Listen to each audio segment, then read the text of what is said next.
até o dia final. É uma alegria e um contentamento indizível para todos nós servos do Senhor. Podemos separar algumas horas de cada dia, especialmente neste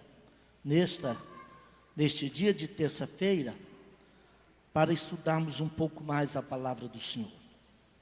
Nós, quando chamados pelo Senhor, o chamamento que Ele nos fizera, no Evangelho e pelo Evangelho, é no sentido de nos tornarmos seus discípulos, não é? Jesus não quis necessariamente seguidores apenas.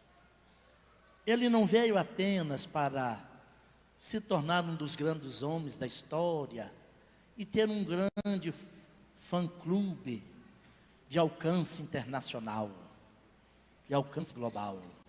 Jesus veio convocar-nos, e é isso que o Evangelho propõe, a que sentemo-nos aos seus pés e sejamos discípulos dele, permanentemente discípulos. Ele mesmo disse, a gente sabe disso de cor e salteado, lá no Evangelho de Mateus, capítulo 11, não é o texto de hoje, mas eu estou apenas citando. Ele chamou as multidões, os cansados e sobrecarregados, para que viessem a Ele, e em vindo a Ele, tomassem dele o jugo, porque Ele usa lá um pronome possessivo, né? Tomai o meu jugo, o jugo é dele, mas a gente precisa tomá-lo, colocar sobre o nosso cangote, sobre a nossa vida, nos cangarmos com Ele, e pela vida fora caminharmos ao seu lado, e Ele dá razão, o objetivo disto, para que, aliás, e aprendei de mim, que sou manso, humilde de coração.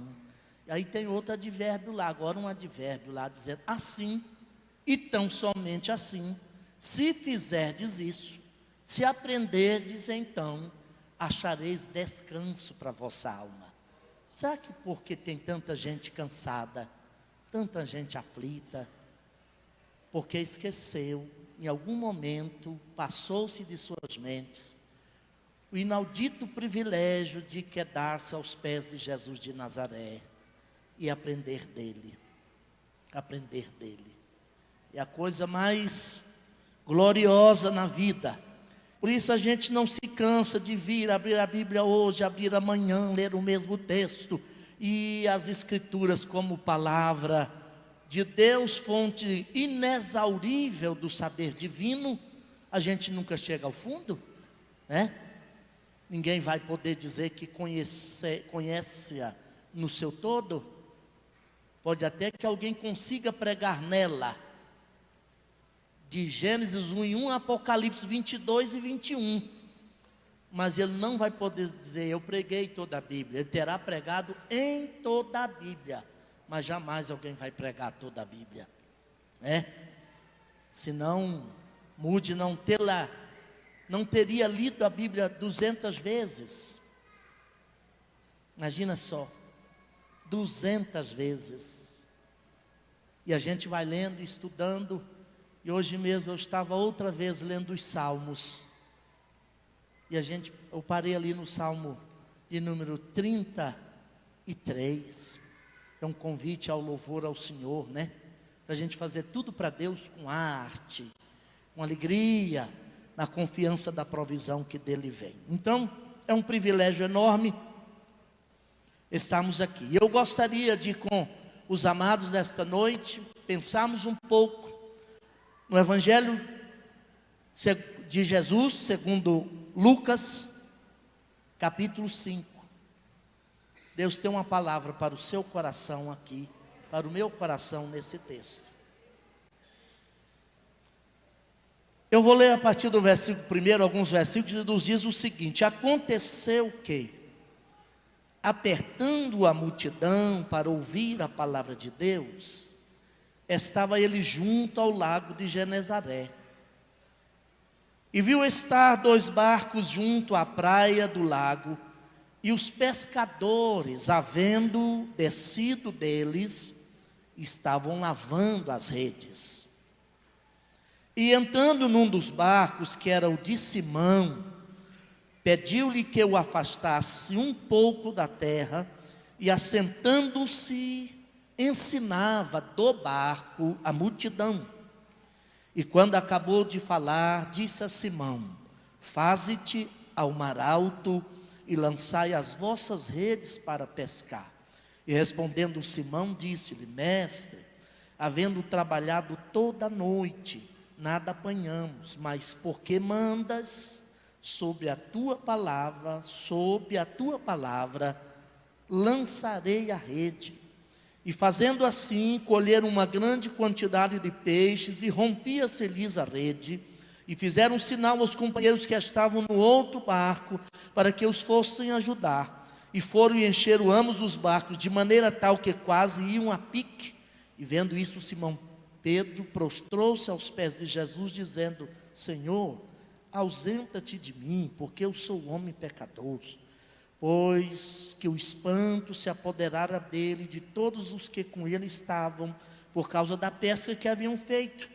E de igual modo também de Tiago e João, filhos de Zebedeu, que eram companheiros de Simão. E disse Jesus a Simão: não temas, de agora em diante serás pescador de homens. Até o 10. Meus irmãos, nós temos nesse texto, nessa narrativa de Lucas, uma das mais belas histórias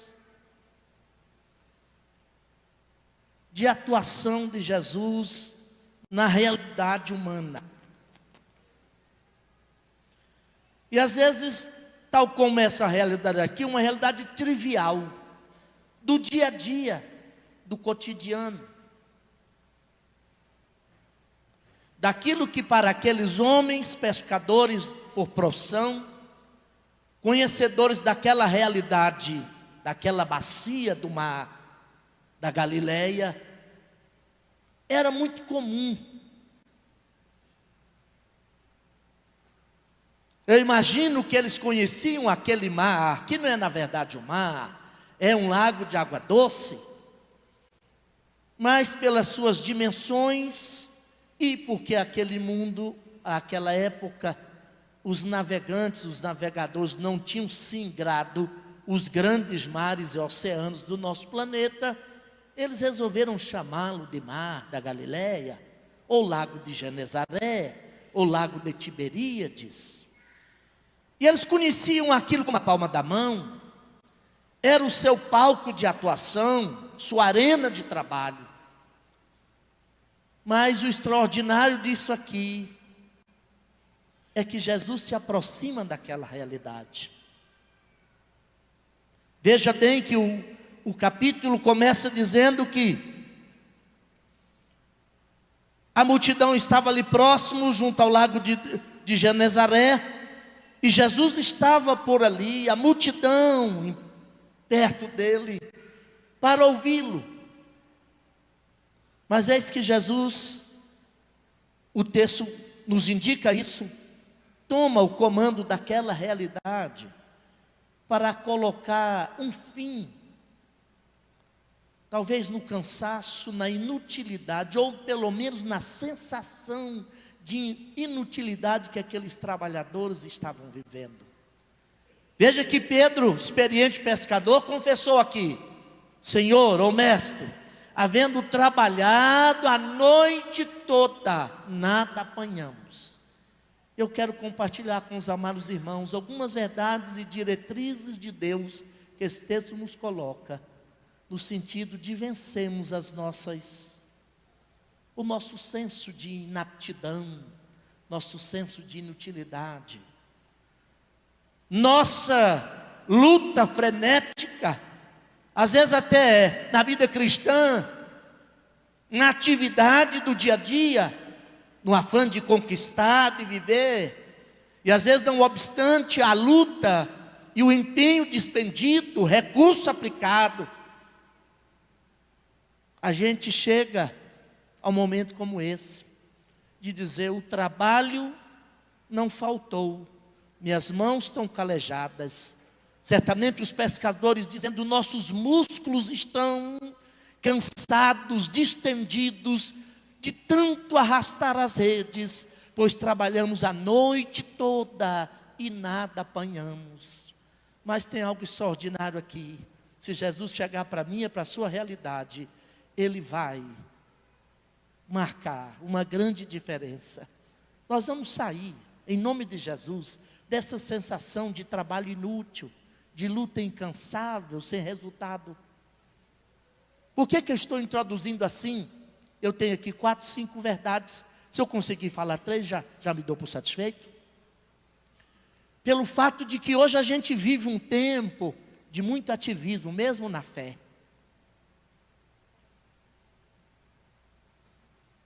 Um ativismo que, ao invés de trazer descanso e lenitivo à alma, às vezes traz cansaço. Pessoas que de repente cansam da igreja. Eu não estou da igreja como noiva do Cordeiro, da atividade da igreja. Que vem, estão lá, se faz presente, percebe a multidão, mas de repente a alma continua vazia. O trabalho não teve resultado. Meu irmão, Deus nos chamou para junto de si, para que nós pudéssemos descansar nos braços dEle. Para que todas as nossas atividades, e é preciso tê-las, é verdade, elas tenham resultados. A gente lê tanto, e eu estava lendo o Salmo, eu disse, hoje à tarde, lembrando e passando mais uma vez do Salmo 91, né? A Almeida Corrigida diz: aquele que habita na sombra do Onipotente, no esconderijo do Altíssimo, e descansa na sombra do Onipotente, né? Atualizada diz: aquele que habita, né? A sombra do Onipotente, no esconderijo do Altíssimo, ele vive descansado em Deus. A corrida, na verdade, diz assim: aquele que habita no esconderijo do Altíssimo e a sombra do Onipotente descansará. É algo futuro. Mas a outra versão diz: aquele que habita. E por que habita? Se nós estamos em Deus, a gente precisa estar descansado, meu irmão. Aí diz: aquele que habita e descansa. Não habita para descansar, descansa porque já habita. E está descansado porque está habitando a sombra do Onipotente. Aí o versículo 2 na Almeida Atualizada vai dizer: aí então ele confessa: o Senhor é o meu Deus, o meu refúgio. Eu penso nisso aqui. Poucos homens de Deus na história bíblica, e quiçá até na história da igreja, usaram esse pronome possessivo da primeira pessoa, dizendo: o Senhor é o meu Deus. E os que usaram-no, pastor Isaías, foram pessoas que conseguiam dormir uma noite inteira no meio de leões, porque ele disse: o meu Deus enviou o seu anjo. Não é? Quem tem essa consciência, tem alma descansada nele, aconchegada nele, repousada nos braços da misericórdia daquele que tudo pode, né? Aconchegada à sombra da sua onipotência. Mas a vida tem seus dissabores, tem seus dilemas, tem os seus embates. E às vezes naquilo que é comum, como eu já iniciei dizendo, naquilo que é ordinário, na nossa arena de atuação, naquilo que é cotidiano da nossa vida, na normalidade da nossa existência, às vezes a gente chega a situações como essa aqui. Mas eu quero compartilhar com os amados irmãos, e quem interessar possa e quiser anotar, anote aí. Nós precisamos entender que para vencer essa sensação de inutilidade, de inapetência, nós precisamos deixar Jesus assumir o comando da nossa vida.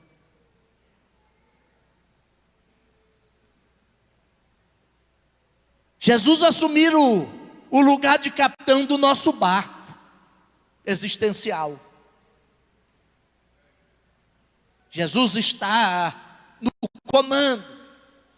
A Bíblia diz que Jesus estava por lá e a multidão próximo dele para ouvi-lo, e ele viu 2 barcos, e faz questão do narrador aqui dizer que um dos barcos era o de Simão Pedro, e foi o barco que ele escolheu para usar. Eu quero tirar aqui, ainda que por inferência ou por analogia, se a gente quiser viver descansado e permitir que a presença de Deus nas nossas vidas nos faça produtivos daquilo que a gente faz, é preciso chamar Jesus ou entregar o barco da nossa vida para Ele. Deixa Ele assumir o comando, meu irmão. Você está preocupando demais. Quer ver uma ilustração? Eu anotei aqui. Está no livro de Atos dos Apóstolos, lá no capítulo 27. Alguns capítulos antes no livro de Atos, esse mesmo autor Lucas registrou que Paulo teve uma visão. E na visão o anjo do Senhor apareceu a ele: descansa, Paulo, não temas, porque importa que compareças perante César em Roma, ou em Roma perante César. Da promessa até o cumprimento, teve a circunstância, o labor, a luta.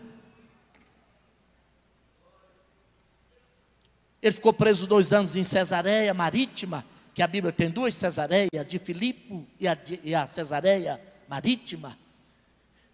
E aí ele, sabendo da intenção dos judeus de, assim, de modo maldoso, assassiná-lo, com a desculpa de julgá-lo em Jerusalém pelo Sinédrio, e ele era um homem inteligente, e todo homem de Deus precisa ser de fato inteligente, apelou para César, reivindicando o seu direito de cidadão romano, embarcou no navio para Roma.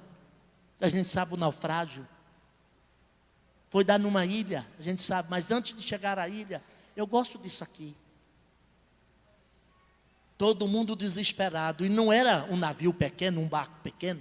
Lucas diz que eram 276 pessoas navegando naquele barco, entre passageiros e os marujos, os navegantes, fora a carga. Todo mundo apavorado, mas Paulo podia dizer: eu estou indo para Roma, Deus falou que eu vou chegar lá, né? Os outros desesperados, sem saber, sem esperança do dia seguinte. Aí, depois de 14 dias sem ver sol, sem ver lua, sem se alimentar, Paulo toma um pão em suas mãos, ora em ação de graças, faz uma oração de agradecimento e convoca todos para se alimentar. E qual a palavra que eu disse? O anjo de Deus, de quem eu sou e sirvo, me apareceu esta noite. Sabe por que Paulo pôde dizer isso? Paulo tinha entregado a sua vida ao comando de Jesus de Nazaré.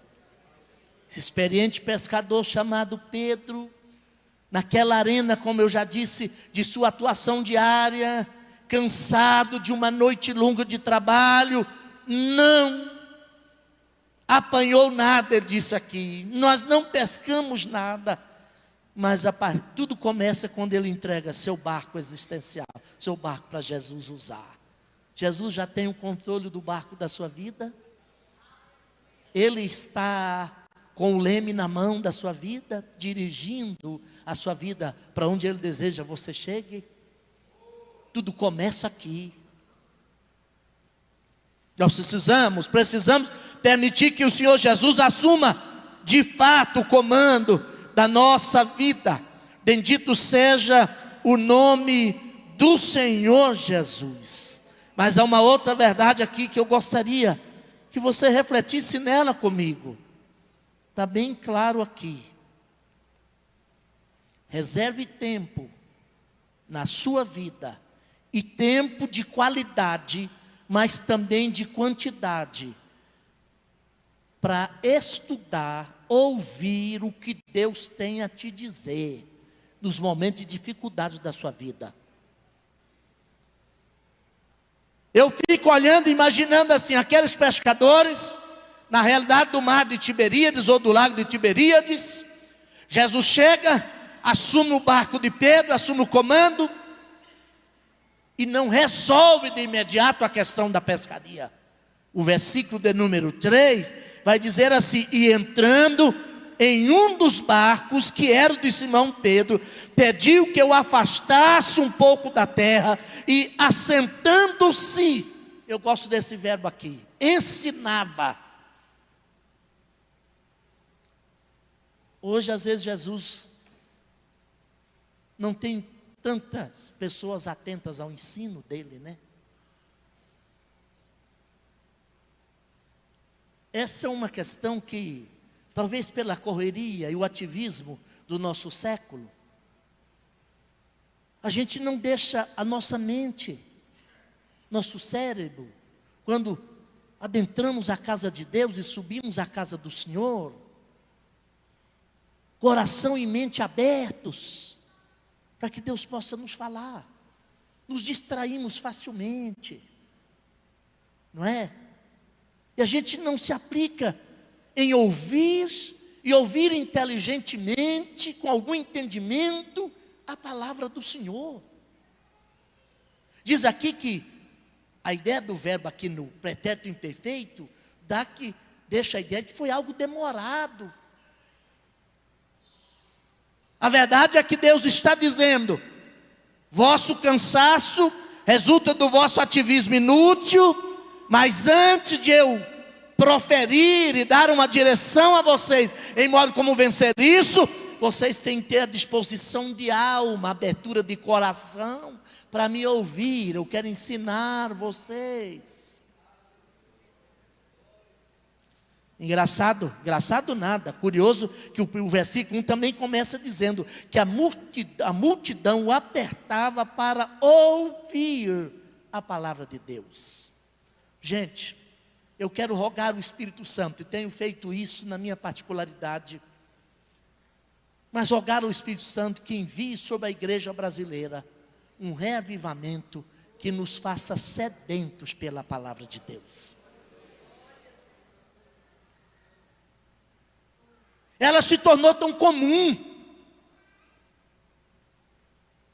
e às vezes a gente não permite no coração e na alma que o Espírito Santo de Deus, usando este conteúdo sagrado, provoque mudanças na nossa interioridade, trabalhe a nossa vida pelo lapidar dessa palavra de Deus que limpa, que purifica, que santifica, que renova, que sara. E eu citei a propósito Mateus 11, 28 até o 30, 31 por ali, que Jesus deixou claro que tem pessoas cansadas e fadigadas, sobrecarregadas, e elas precisam vir a Ele, atender o convite dEle, mas vir a Ele para se cangar com Ele, para tomar o jugo que é dEle e aprender dEle, pois só assim encontrará descanso para a alma. Gente, eu falo com algum conhecimento de causa. Eu estou na igreja desde que eu entendo por gente. Está ali a minha pastora Vera, que me ajudou lá, adolescente, ó, e o saudoso pastor Oswaldo. Não é porque a gente é velho, foi lá em 77, não é, pastor Isaías? 1977, no milênio passado, a gente vem do milênio passado, não é de agora não, vem do milênio passado. Eu lembro lá na igreja, no pastoreio da pastora Vera, e o pastor Oswaldo, ele marcava algumas tardes de domingo, naquele calor de 38 graus, ali é quente, Piranhas, que é a região próxima de Barra do Garça, quente, para nos ensinar, parece simples demais hoje, nos ensinar, manusear a Bíblia, como encontrar um texto da Bíblia, gerando em nós uma aptidão. Meu pai quis que eu me batizasse aos 13 anos de idade, 12 anos e meio. Eu falei, não vou batizar agora não. E ele até não gostou muito. Um outro irmão que é mais novo do que eu, já tinha 12 anos. Eu já tinha 13 com alguns meses. 13 anos e meio aproximadamente. Ele se batizou. Eu falei, não quer batizar agora. Por quê? Eu Falei, eu quero entender esse negócio primeiro. Quero saber o que é esse negócio de fé, de crença. Aí, quando eu me batizei, com 15 anos e 3 meses de idade, se não estou enganado, eu tinha lido a Bíblia toda 4 vezes, de Gênesis a Apocalipse. Aí eu cheguei para ele, pai, agora eu quero o batismo. E aí, pastor Isaías, eu observo pelo Evangelho, a narrativa dos Evangelhos aqui, que o batismo tem que ser pedido pelo catecúmeno, o batizando. O batismo não pode ser imposto. Não, você vai batizar de qualquer jeito. Não, o elemento tem que pedir. E o batismo, ninguém se batiza. Eu fui batizado, você também. Aí eu venho diante do ministro da casa de Deus e pedi o batismo. Irmão, de lá para cá, cada ano que eu leio a Bíblia, um horizonte maior se me abre. E eu empolgo com esse negócio. E eu estou na fé cristã, porque o cristianismo ainda me empolga. E olha que eu tenho lido até antagonistas da fé, de ateístas, agnósticos, céticos. Esse semestre eu separei na biblioteca uns 8 a 10 livros sobre sociologia e filosofia da religião, para eu compreender um pouco o embate dessa fé e desses valores da fé cristã com a cultura pluralista, relativista do nosso tempo, chamado pós-modernidade, que é o maior embate, o maior desafio desse nosso tempo, especialmente para os nossos filhos e a nossa juventude, e o mundo como um todo, até mesmo nós, pela a volatilidade das informações. Estamos todos os dias bombardeados com informações, e muitas delas muito dosadas e com motivações e intenções ideológicas por trás, e às vezes a gente não está conseguindo, às vezes não, é fato que nós estamos conseguindo atingir nessa macro-sociedade um segmento social capaz de tomar e compreender esse arcabouço de verdades e valores aqui e mudar a opinião aí fora.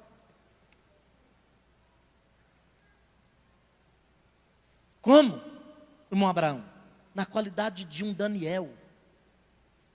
Ele mais 3 amigos, numa estrutura pagã, intensamente anti-Deus, sem igreja, sem auxiliar, mas estava tão encharcado de Deus, que ele deixou sinais de Jeová na Babilônia.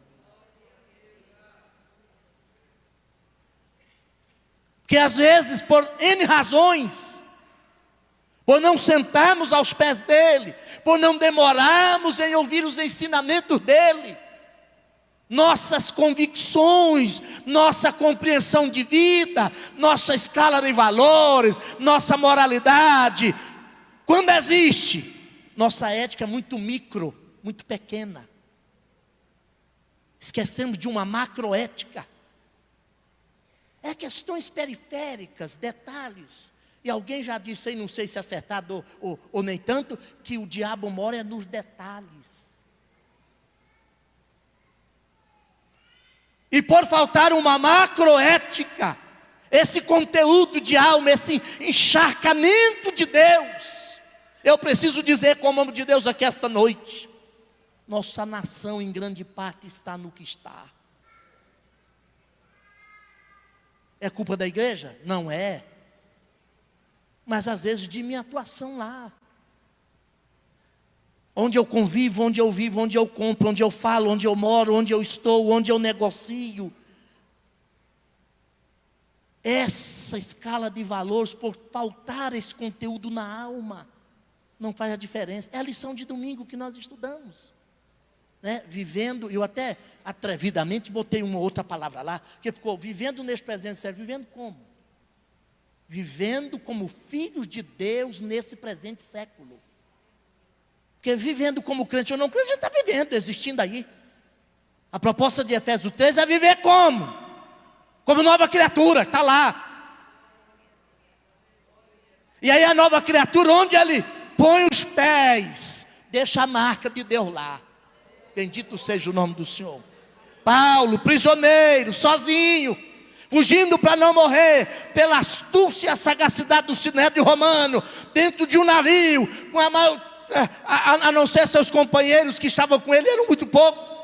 Ele mudou a mentalidade daquela situação, porque era alguém cheio de Deus. Meu irmão, eu vou fazer um apelo aqui, não é um apelo, vou fazer uma concitação. Vamos voltar mais a valorizar os ensinos da Bíblia.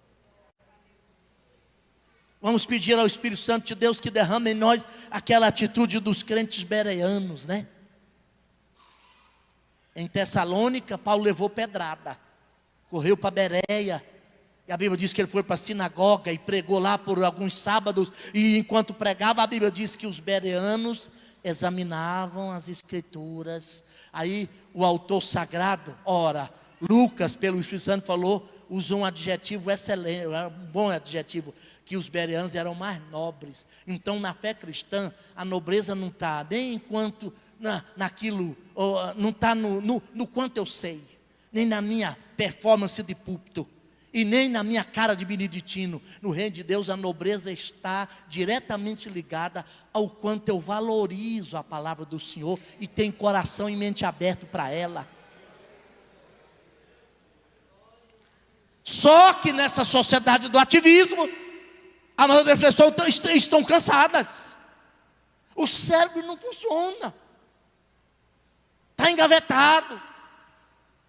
Tem gente que vem e deixa o cérebro em casa, está aqui só de corpo presente. Mas agravantemente, ainda alguns falam assim: não, pastor, eu sou um cristão de mente aberta. Abriu tanto que o cérebro escapou, não voltou nunca mais.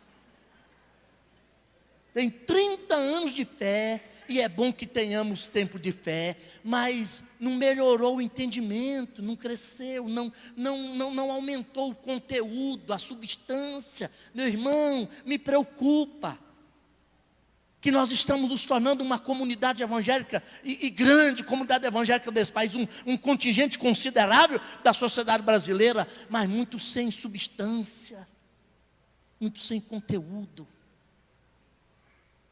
Falta peso na vida, valores de Deus na alma. Isso só vai acontecer quando nos tornarmos discípulos de Jesus, matetés, aprendiz, aluno. E dessa escola ninguém vai colar grau nunca. E eu preciso de vir aqui, ouvir o meu presidente, qualquer outro que estiver usando essa tribuna sacra para ministrar a palavra, e guardar na minha mente o que foi dito aqui. Esse dia eu estava relembrando e falando com alguém da mensagem que eu ouvi aqui no culto de virada, no culto de vigília, quando ele falou sobre deixar Sodoma para trás. Eu achei aquilo fantástico, ficou na minha mente. Eu era um adolescente, antes da pastora Vera chegar lá. Era o pastor Amador Carlos dos Santos, que é tio da minha esposa ali. Nem era batizado. Eu fui num culto de terça-feira. E já começando adolescente, meus primos mais velhos, meus amigos mais velhos, tudo deixando a igreja. Eu não lembro de toda a mensagem que o pastor falou. Mas eu lembro de uma expressão, o pastor Isaías, ele falou naquela mensagem, falando de a ovelha e a sua proteção. É o tema do estudo dele. Uma frase que eu gravei, está aqui na minha mente até hoje. Diz assim: olha, se você é ovelha, saiba que o único lugar seguro para a ovelha é o aprisco. Nunca saia daqui. E eu lutei, e deu o que deu, eu fiquei na igreja.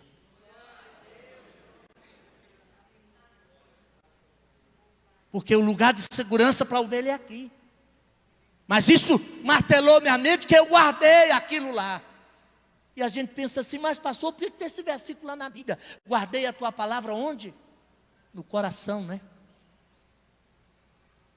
Eu fico olhando, às vezes a gente vem ao culto e devemos vir. E é aqui que a gente ouve a palavra. Mas chega amanhã, antes do café da manhã. Que às vezes toma o café da manhã, deleta, né? Porque tem gente que toma Memorex, outros tomam Esqueçorex, esquece tudo. Pergunta para ele qual a leitura que o pastor leu no domingo à noite, ele não lembra mais. Ora, se a Bíblia diz que a fé vem pelo ouvir o quê? A pregação da palavra de Cristo. Como é que o cara vai crescer na fé, irmão? Você não leva nada. Ele está sempre com uma história lá do maluco, filósofo, que diz que o ser humano é uma tábula rasa, uma folha em branco. O cara está sempre em branco. Eu não sou tábula rasa, não sou folha em branco. A palavra de Deus já deixou suas digitais, o seu conteúdo da minha vida, se deixar na nossa vida.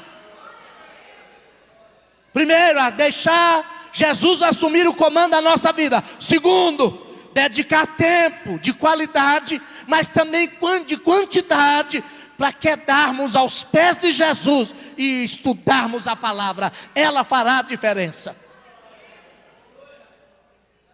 Estava lendo o Salmo, já disse pela terceira vez, ou a quarta. E lá no Salmo 107:20, aquilo me calha profundo no meu coração. E enviou-lhes a sua palavra, e os sarou, e os livrou do que lhes era mortal. Salmo 119, 165. Muita paz, eu estou falando de descanso da alma, né? Aprendendo com muita paz tem aqueles que amam a tua palavra, e para estes não existe tropeço, que ela é lâmpada para os pés, o passo imediato é lâmpada, para o farol, para o porto final é farol que guia, luz para o caminho. Mas é ela, é lâmpada que me ajuda a dar o passo certo no imediato, mas é luz para o caminho a distância longa, me faz ver o amanhã. Mas terceiro, para a gente encerrar, e hoje, encerrar hoje, né? Porque isso não encerra nunca. Sabe o que acontece? Aprenda a assumir responsabilidades pessoais diante de Deus. O que eu estou tirando daqui? É uma das deficiências a meu juízo, posso estar errado, e não tem problema que alguém me corrija. Hoje nós vivemos um cristianismo que não valoriza a experiência pessoal e o crescimento individual do crente. É uma ideia muito massificadora. É meio boi na boiada. Não pode ser. A proposta da fé do Evangelho em Cristo não é nos levarmos na multidão. Onde eu vejo isso aqui? Jesus falou assim: olha, faze-te ao mar alto e lançai as vossas redes para pescar. Veja o pronome aqui. Vós convosco, vossas. Jesus está falando para todos. Mas o versículo seguinte, que é o 5, vai dizer: respondendo Simão Pedro, individualizou. Foi ele que disse: Senhor, é verdade, nós não pescamos nada essa noite, mas sob ou debaixo da tua palavra eu lançarei a rede. O problema é que a coisa hoje não é pessoal, é muito coletiva. Crente que não sabe, eu não vou nem, mas vou falar, não sabe nem orar o Pai Nosso. Porque eu posso fazer isso. Eu vou para o meu quarto, para a minha escrivaninha, não vou conseguir orar. Tem muitos salmos que são oração. Fica lá, olha, chame a sua mente para aquele momento e lê o salmo como oração. Por quê? Que a maioria dos crentes, dos frequentadores de templos religiosos hoje, não chamam mais para si a responsabilidade do crescimento pessoal. Está tudo dependendo da oração dos outros. E ela é necessária, eu preciso dela. Eu estou caminhando até aqui, porque nesse Brasil todo tem gente que ora por mim, desde muitos anos. Mas eu preciso ter a atitude de Pedro: Jesus, eu não sei se os outros vão querer, que estão decepcionados e cansados, mas eu vou chamar para a minha responsabilidade. Ele está dizendo assim: se eles não fizerem, eu farei, deixa comigo, eu lançarei a rede. Irmãos, eu penso que o Espírito de Deus precisa sacudir a nossa igreja brasileira. Eu não estou falando das Assembleias de Deus, muito menos a de Campinas. Estou falando da igreja evangélica brasileira, no sentido de a gente voltar como crentes ter uma experiência pessoal e individual com Jesus. Conhecer o Senhor. Fica em pé. Eu fico olhando isso aqui, irmão. Tem mais 3 verdades aqui. Se eu lembrar daqui a um tempo eu volto aqui para a gente terminar. Sabe o que acontece? Haverá momentos na sua vida que a oração que alguém fez ou faz por você não fará nenhuma diferença. Não haverá. Não fará nenhuma diferença. E oração é sobretudo um diálogo, uma conversa. Nosso bispo já nos ensinou que em diversas vezes ao longo desse tempo, ao longo dos anos, orar é falar com Deus, mas também ouvir Deus, falar aqui dentro. É conversa. Agora, com quem você conversa mais? Com quem você conhece. Se você encontra alguém pela primeira vez, alguém lhe apresenta uma pessoa, por mais ilustre que ela seja, mais importante e tal, não ser uma pessoa muito mais assim, uma pessoa mais atiradinha, você não tem muito diálogo com ela, porque a gente só conversa, ou vamos usar uma expressão, só joga conversa fora com que a gente já comeu uns quilos de sal junto, que a gente conhece. Por isso que a Bíblia manda a gente conhecer o Senhor, senão a oração não flui. Você não tem conversa com estranho. Você só conversa longamente com quem você conhece.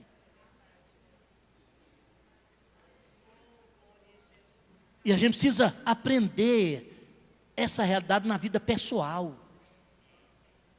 Eu lembro de Davi, menininho, 17 anos, 16 anos, chegou lá no arraial. Foi o dia, que coisa extraordinária. Chegou lá, o rei nem acreditou muito, tentou dar uma produzida no homem e botar aquela carapaça, aquela coraça nele, e tinha o brasão do rei, ia dar só ele para a entrevista, se a Rede Globo estivesse lá, só ele no pedaço, eu na fita. Ele falou, não dou jeito isso aqui. O rei duvidou, falou assim, pera lá, deixa eu te contar uma história. Eu apacentava o rebanho, não era outro não. Hoje tem muita gente que empolga, baba, salta, grita, igual pipoca na panela, ouvindo testemunho dos outros, mas não tem nenhum na vida. Tem nenhuma experiência na vida. Você só vai vencer o gigante o dia que você puder contar uma experiência na primeira pessoa do singular. Eu, não era outra, eu apacentava o rebanho de meu pai, apareceu o urso, atacou uma ovelha, eu me lancei sobre ele e o matei. Depois da história, o rei falou, você continua menino, sem produção nenhuma, não vai dar muito ibope para o meu rei não, mas vai lá. Aí Pedro falou assim, Jesus, trabalhamos, olha bem que ele usa a primeira pessoa do plural, nós trabalhamos, o sujeito atrás desse verbo trabalhar é esse, primeira pessoa do plural, nós trabalhamos, a noite toda,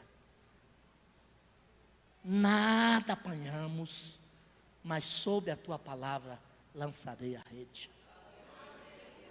Irmão, sabe por que a bênção não chegou lá na sua realidade ainda? Você está esperando que outro faça por você. Vamos fazer como as virgens prudentes. Fia a mão no bolso aí e gaste um pouco mais, irmão.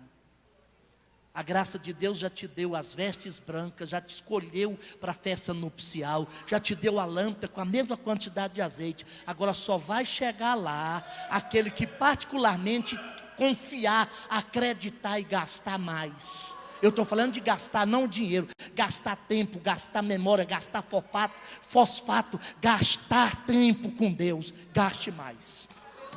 A Bíblia diz que as virgens prudentes, além do azeite na lâmpada, compraram mais azeite e levaram consigo.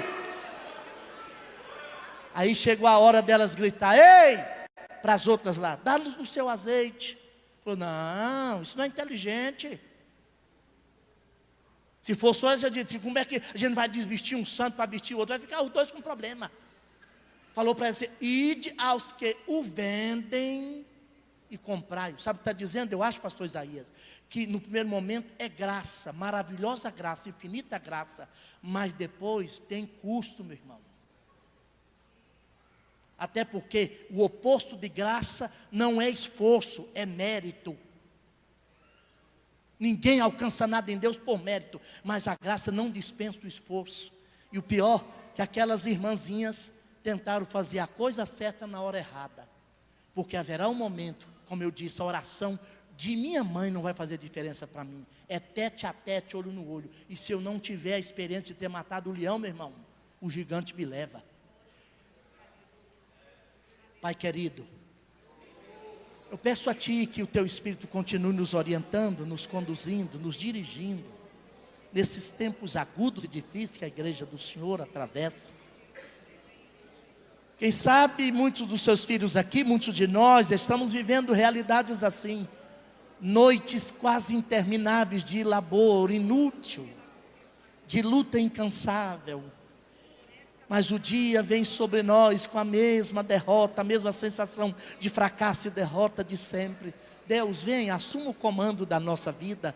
Nosso barquinho está à sua disposição. Vem, assuma o leme da nossa navegação, por favor. Não nos deixe só, em nome de Jesus Cristo. Derrame em nosso coração uma aptidão, um desejo de sentar-nos aos seus pés e aprender de Ti, Pai. Agora, se Tu tens uma palavra de comando, pode proferi-la. Nós vamos obedecer. Nós queremos buscar pessoalmente alguma experiência mais com o Senhor. Nós queremos sentir o toque do Seu Espírito pulsando o nosso coração. Eu venho aqui para a Tua casa ajudar por outros dos Seus filhos, mas eu quero ter a minha participação, a minha experiência pessoal com o Senhor e no Senhor. Dê-nos esta graça, Pai. Permaneça conosco a fim de que nós consigamos chegar ao final. Eu te peço em nome de Jesus. Gente, muito obrigado. Toma o seu lugar.